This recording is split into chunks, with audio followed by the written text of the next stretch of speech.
Hey, what is up, fellow critics? Yes, we have another review and reaction for you guys. Today we're going to be doing Mindhunter Season 2, Episode 3.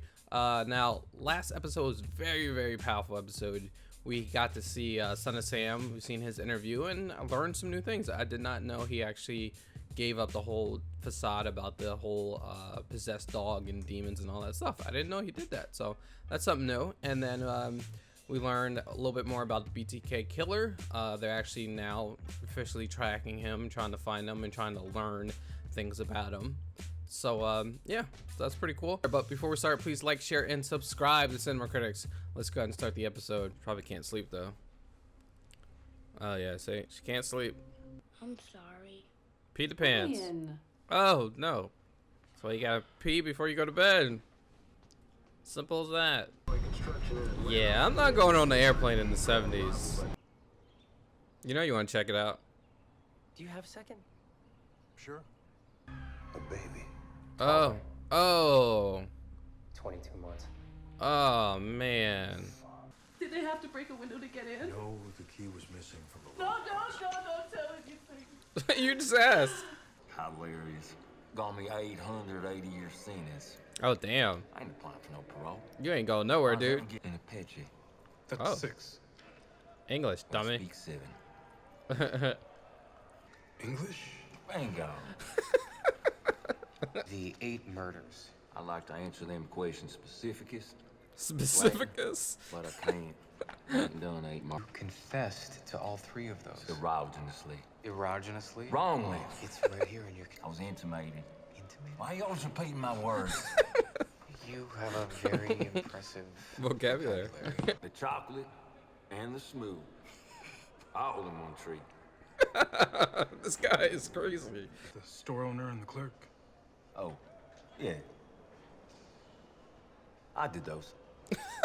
She called me a moron. What the hell? Probably go up with you. Just to check, this way you don't have to come all the way back down. That's okay, I don't. Oh, damn. All right. If you can wait to eat, I'll show you the best meal in Atlanta. Oh. Oh.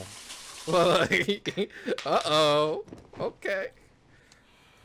Oh, If damn. he doesn't work, you wanna let the window down? That car is ghetto. It's Camille Bell, Agent 4. Yeah, Holden. she got some Coke bottles on. Save your promises, Agent Ford. Yeah, they're so good at these scenes, man. He said he could handle it. Yeah. Do you think you should be in the field alone? Dude, things operate differently down here. Yeah, I than didn't. in Virginia. I'm beginning to see that. Yeah, We should exactly. chat. The hands of the stalking strangler. And that you would kill Gale if the strangler wasn't caught. What? That is a very... Truth is, and we all hate to admit this, but to find connections, unfortunately, we have to wait for more bodies. Oh, I mean, it's kind of true what he said, but damn. From now on, we have to interview subjects who can, at the very least, tie their own footwear. There's no point preparing questions if you Sorry, don't no want to ask footwear. them. Here's some... This was some kind of cult sacrifice or something. Oh, We have it's no not reason to cult. believe that at this moment. What does that? The cults are this big in mean? the 70s. That's not. People do that. You light some candles and go chill in the tub with some wine. Oh snap! All right, so yeah, that was the episode. I got one thing I have to say. Like, the acting is done so well in this show because, like, you get like goosebumps of like some of these interviews. You know, like you know that these are real people doing these, and like the people who are portraying these killers are doing a really good job acting, and like they get all these like unknown actors to do this, and they knock it out of the park, and make you really feel into it, like get feelings of all this stuff and what's going on. So Bill goes to the house that his wife is selling, where the dead body was found. He wants to go pick up the Nancy's name off the list, the realtor sign, you know, because she don't want like the guy coming back, whoever killed it, coming back, and you know, to be like, oh, let's go to Nancy's house next, you know. So he went to go pick it up and drop off her shoes, and the detective there actually showed him the house, so they're going inside, and is saying like, hey, the body was dragged down here, and you know, So they go into the basement, and it comes to find out it's a freaking toddler who was killed and was put on like wood and looked like he was freaking crucified. Like, that's just a strong thing. That's a bad thing. Like, not it's I don't it's I mean, I can't even say anything. That's just ruthless. You know, that's ruthless. Someone to do that. So so he tells Nancy. Nancy is freaking like devastated, you know. And also at first I'm like, you can't really tell her, but you know, she has to know. You know, she has to know. So I mean, at least not give the whole details, but she was definitely devastated about it.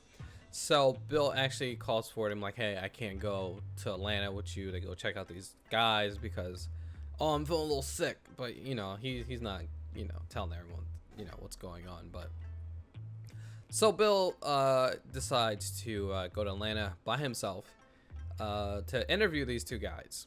And he meets up with I forgot the guy's name, but he meets up with this black dude who's another detective, and they interview this guy named Pierce, and he's not the smartest guy. Like he's just not smart at all. He's one of them guys who are like jail smart, where they think they're smart, but they're not. Like, they have all these weird words that they make up and they think it sounds smart, you know. Like, if you actually there's this In Living Color skit with Damon Wayans, and you know, he's in jail and he tries to act really smart and keeps saying the wrong words and stuff. So that's what it kind of reminded me of. Would only circumvent, excuse me, circumcise the revelation that reflects the aphrodisiac symptoms which now perpetrates the Jericho's activation. He gave a good interview though. Like, it's just, he was kind of dumb, but he did like kill these ladies. Some of them he didn't say. Like, he was weird. He was saying he confessed, but he didn't do it, and that he was a psychic and all this stuff. And then the black guy gave him some candy and got him talking and stuff like that.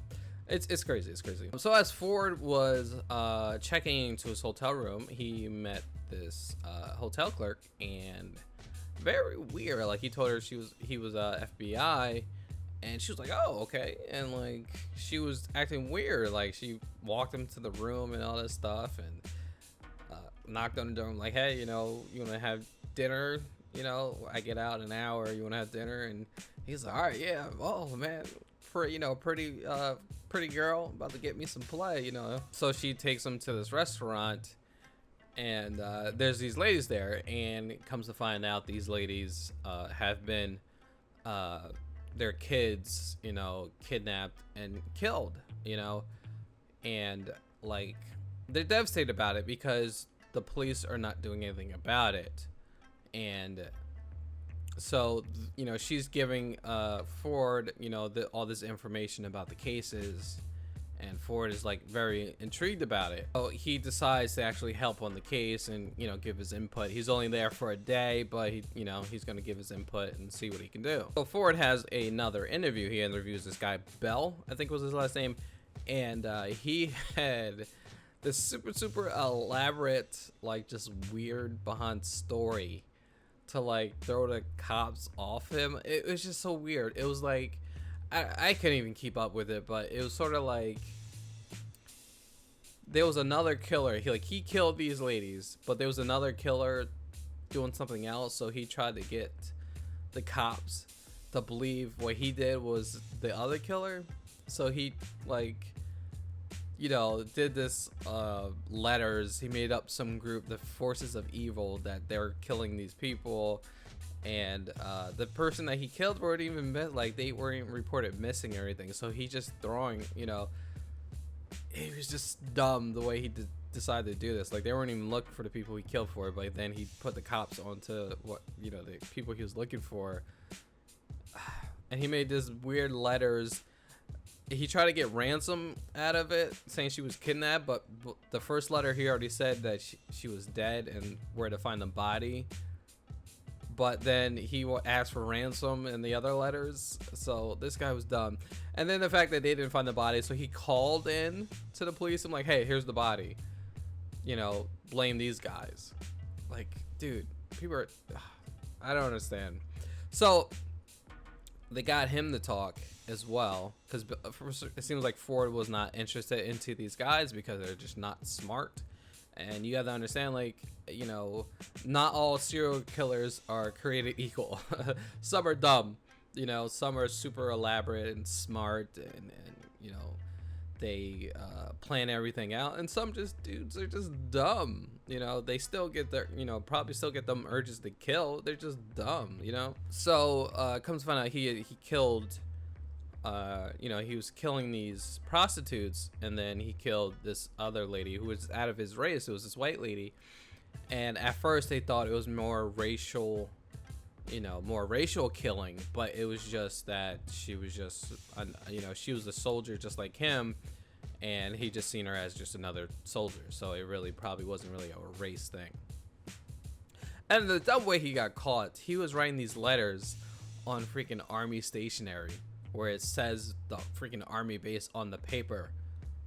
Like, come on, they, you know, it's not hard. Like, they track that, and then they track, you know, who these ladies see all the time, and they get to you.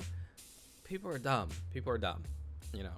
So Ford and the other guy meet up with this, I think it was GPU or something like that. So this detective guy he's actually working on like some mob case, and you know, he shows them that, hey, you know, these ladies are, you know, this will happen, you know, this is the case that got thrown in my lap, you know, what can you help me with? And you know, everyone knows these cases. They're high profile cases, but the fact is that, so there's a black elected mayor, and he's trying to, you know, build this big, you know, airport, and he wants all these people coming in and moving in, and he doesn't want this Atlanta tarnished by having a predator out there killing kids.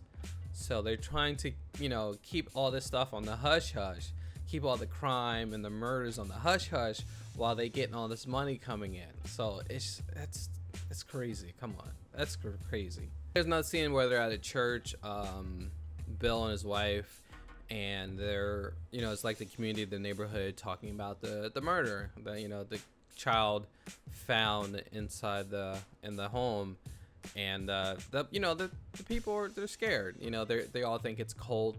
You know, it's a cult following. Like I was saying before, the cult seems like the cult was really big in the 70s, 60s, and 70s. The cult was big, but I don't think there weren't too many killings based on the cult.